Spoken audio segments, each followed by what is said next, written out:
bokeza. Search for a good song. Ndahita mpamagara Debora afuzane n'umugabo we tureke kuzajya dutwara umwanya tuja dukoresha inshuro zibiri. I will call Deborah to stay forward with her husband. Mwakire Debora. And get ready to welcome her. Afata umufiance w'ahantu ari. And get her fiancé wherever they are. And they step forward. Abakristo n'ibyishimo mu by'ukuri turashima Imana kuri kugeza Betami kuri urwego rwiza rwo gushingira no gushingira. Such a great joy to Betami. Ni ibintu bidasanzwe. Ngaho mukubitemo abageni babona ikibazana.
God bless you so much. Ngira ngo muri gutegura kuva kwa gatanu no kwa gatandatu ni ibirori bye.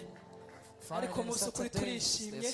We're so happy. Umukwe turamwakiriye cyane. Welcome.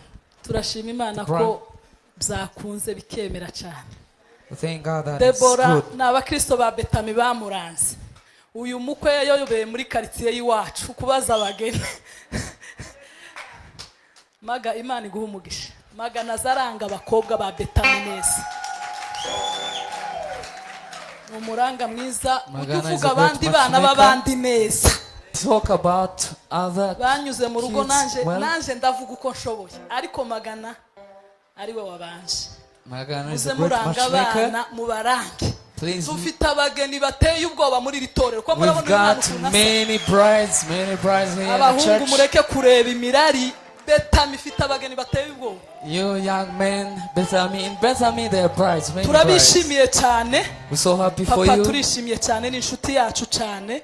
He's our friend. Turashima Imana ko atwaye Debora. We thank God that took Bafite kuwa gatanu dote baraza kubisoma muri invitation. They've got a wedding Saturday. Ariko mukomeze mutwerere. But keep on giving your money, praying. Kandi tuzabutaha. And also let's be there. Reka dusabe muzehe gasaza basabire kugira ngo ikicumweru bagiye kwinjira mu cyo kwinjira mu bukwe Imana izakomeze kubazigama. Request Pastor Gasaza to pray for them for the whole week. Bari bakeneye byose. And also to add for what is still missing. Kuwa gatandatu baraza kubisoma muri invitation. The wedding Saturday they will read it.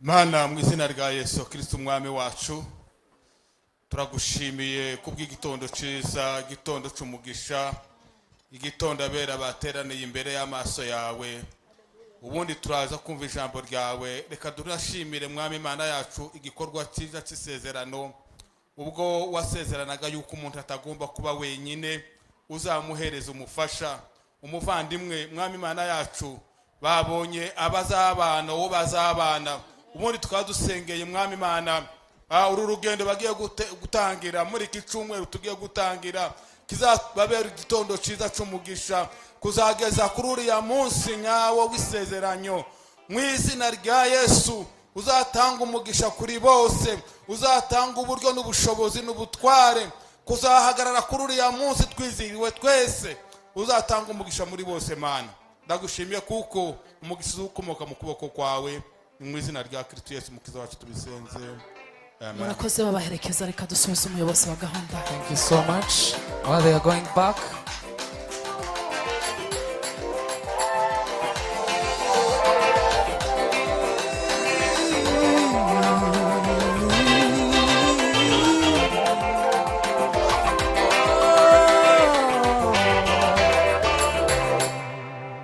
reka dukomere Imana amashi ku Let's bana open up bacu. hands.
urashobora kwinjira mu zindi mbaraga zidasanzwe.